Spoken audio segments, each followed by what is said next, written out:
You're watching Forget Being Cool. So, do you like cats as much as I like cats?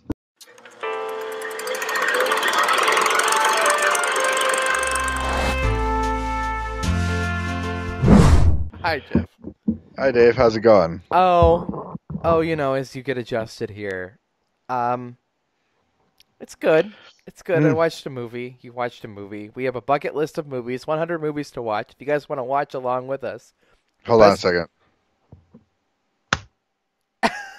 They're not even going to understand that joke.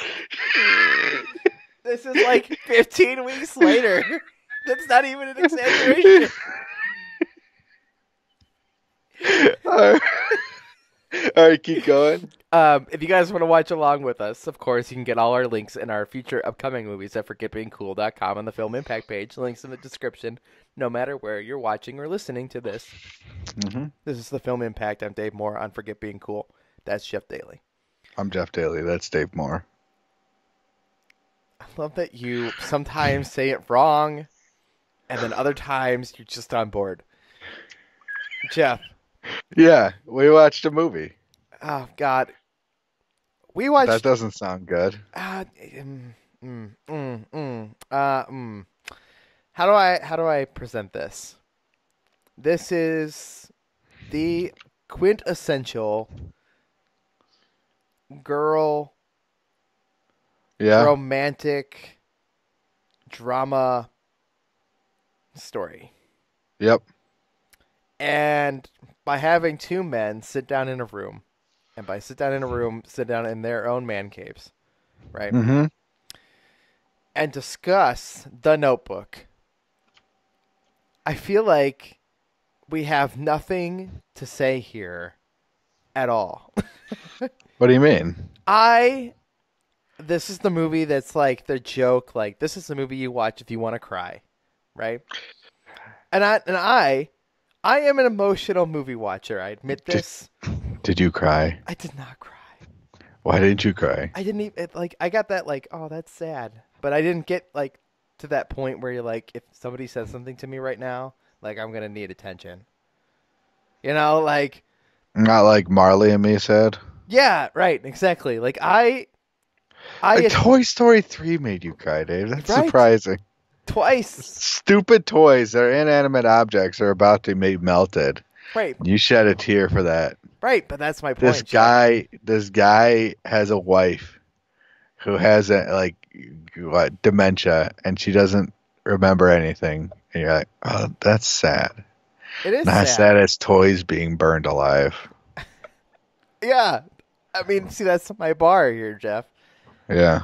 I even the littlest things in movies make me sad, right? I get to that point where oh my god, oh my god, oh my god. I don't know why. This is come and set onto me as I've gotten older. Right? I've started to care more. Has an MCU movie made you sad? I am sure they have. Oh Jesus. What about that part where Snape kills Dumbledore? Now that I have seen so many times it no longer phases me. That even the serious. First time. Even the first time, it only hit me when I read the book. Oh, have you? All right, this is getting back on topic. Yeah. Have you watched The Notebook before? I swear to God I have, but I did not remember it at all until watching it now. Right, me too. I know I've seen it, but I could not remember it to save my life. I'm I don't remember this at all. I got to ask you an important question. Yes. And I need an answer. Yes. In the beginning, there's an opening title sequence with this beautiful sunset of him rowing the boat, right? Yes. While that is occurring, it goes on for 2 minutes or whatever, and Rachel grabs her remote and goes click click click click click. You're not missing anything. He's just rowing a boat. What? Is that true? What? She skipped. She just She just fast forwarded through 2 minutes of the movie saying you're not missing. Why don't you just sit there and watch the 2 minutes? That's kind of how I felt. It was like a narration point. He was telling narrative for those 2 minutes. Was there narrative going on? How would you know? I don't know. That's why I'm asking you. And you were fine with that she did that? I was a little shocked. It was a new moment in our. I would have said, hold on a second. When Now- I watch movies, I watch them from beginning to end. So here's the question, right? Yeah. When you watch the opening of The Wizard of Oz, right? The original Wizard of Oz with all the titles where it's just like Mhm. the names of literally the entire credits, basically for the entire movie over the brown sepia toned clouds. Yeah. When you start up The Wizard of Oz, would you skip that? No. No, I wouldn't either. Never. It's part of the Let movie. me ask you a question, Dave. Huh? You're on Netflix. Uh-huh. Actually, let me make it. If Netflix didn't automatically skip the beginning sequence of shows, wouldn't you just watch the opening of the shows every time? I do watch the openings every time. Every time I watch Every a show, time. And if Netflix doesn't, sometimes Netflix skips it. I'm like, no, I want to watch that. I rewind it. I've never done that. If it auto skips, I accept it. Well, there's something. Have you ever watched a series of unfortunate events? Yeah, don't they do? They change the song every time. Yes, they change every time, and sometimes Netflix just skips it. I'm like, hold on, Netflix, hold on. No, we're not I did doing not this. know they did that. I thought they would. I've never No, had it skipped and been like, oh, I need to go back. But even like when I watch a stupid, horrible show like Fuller House, we'll get back on topic in a minute, people. I even let the dumb theme song play. but Every time. a lot of times Netflix skips that, and sometimes like, I just want to hear that song, and I rewind it. This is gonna be our old man thing, Jeff. Yeah, You and I've been watching a lot of like YouTube creation tips and stuff. Like you're not supposed to have these kind of intros and stuff, but all our shows have that. You're watching Forget Being Cool, and then a joke, and then whatever the show title is, and that little, even though it's a 4-second clip, like that's what I've defined it as, right? Mhm. It's always a little 4-second thing. Like to me, that's part of the show, right? yeah. Like there is something about the theme song or the intro. So in the case of The Notebook, I didn't get to watch him row the boat. Now I got to the point where he's narrating as like we're going into the nursing home or whatever, right? But I did not. I do not know if anything else happened during that. I mean, it was just him rowing a boat, and I was telling some narration. Yeah, but it was a really think. pretty sunset. I know. I mean, it sets the mood for the movie. Yeah. That's like if you watch like the beginning of like the Shawshank Redemption, and you skip the beginning part where he gets sentenced to go to jail. And like, oh, you're not missing anything. This is where the real movie starts, when he's in jail. I don't know. I thought it was funny. I don't know, but I'm the type of person like I like to watch it all. Yeah. I'm watching a movie for the first time. Did you cry, Jeff? I teared up a little bit. Okay. It's okay. Just saying. I don't cry. I tear up. It almost got me. Like It's kind of, and see, this is maybe it. And I think this story is told in a sweet tone the whole way through. Right? You know what I don't get in the movie? Okay. Why at the beginning do they call the old guy whose name is what's the guy's name? I don't know. I watched it a couple days ago. The main guy's name. Noah. Noah, right? Thank you. Good. That's right. Why do they call him, like, why at the beginning do they call him Duke in the elderly home? Where did Duke come from? They never explained Duke. Did they really call him Duke? Yeah, they called him Duke. Yeah, okay, now here's For like the first 30, 45 minutes of the movie. here's the next question, Jeff. Yeah? Was it supposed to be like at any point were we supposed to wonder that he was telling the story to her because she was her? Like, yes. At the beginning, you were supposed to think, why is he telling this story to her? I did not question that for 5 seconds. I figured But that they out hinted in at it. about 2 seconds. I'm like, oh, he's gonna tell her, which is maybe the point. I've seen this movie, but don't remember it at all. Mhm. Maybe I do remember that much of it.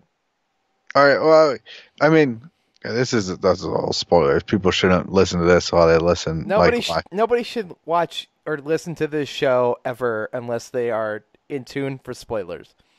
We're discussing the movies. You're supposed to watch the movies and then come here.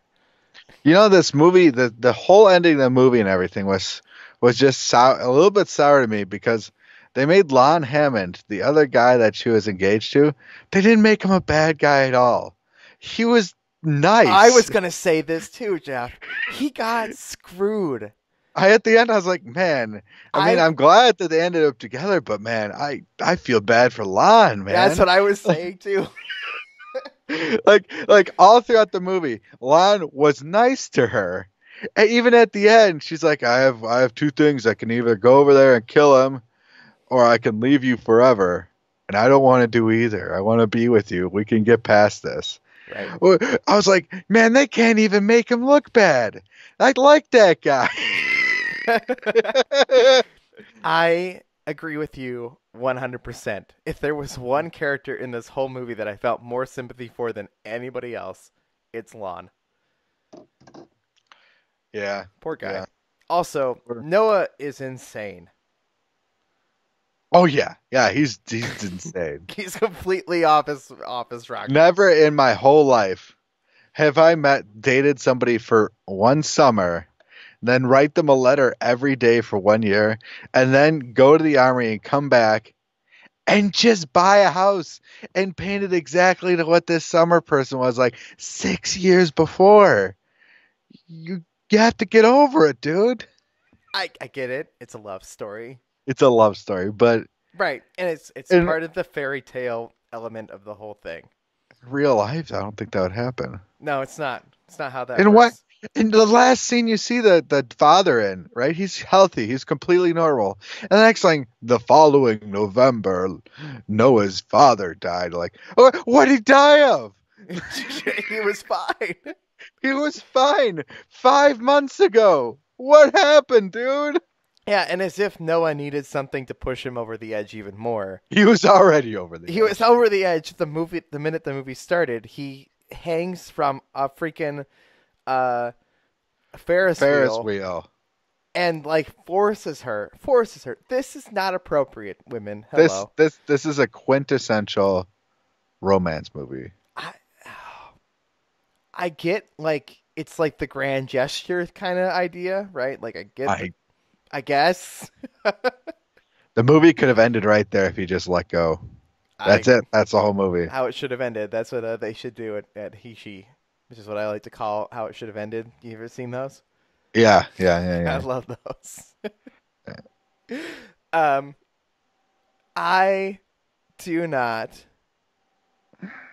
don't love this movie. It doesn't go down in like my favorite. Jeff, if you were to pick your favorite romance movie, I don't have one.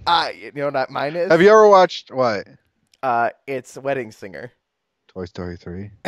Toy Story 3 is not. All right, what's your favorite romance movie that's not a comedy? I don't have one.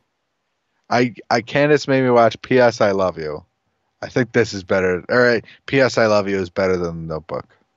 Have you watched P.S. I Love You, Dave? I have, but I also watched it so long ago, like The Notebook, I don't remember it at all. It's a romance. I'm not big on romance movies, so. I'm not either. And I'd have to say my favorite romance movie, like comedy and or otherwise, would have to be like The Wedding Singer. And don't get me wrong, right? Like, I don't hate romance the way that I did not like The Gladiator or the way that I do not like horror films in general, right? Like, horror films I legitimately do not enjoy at all.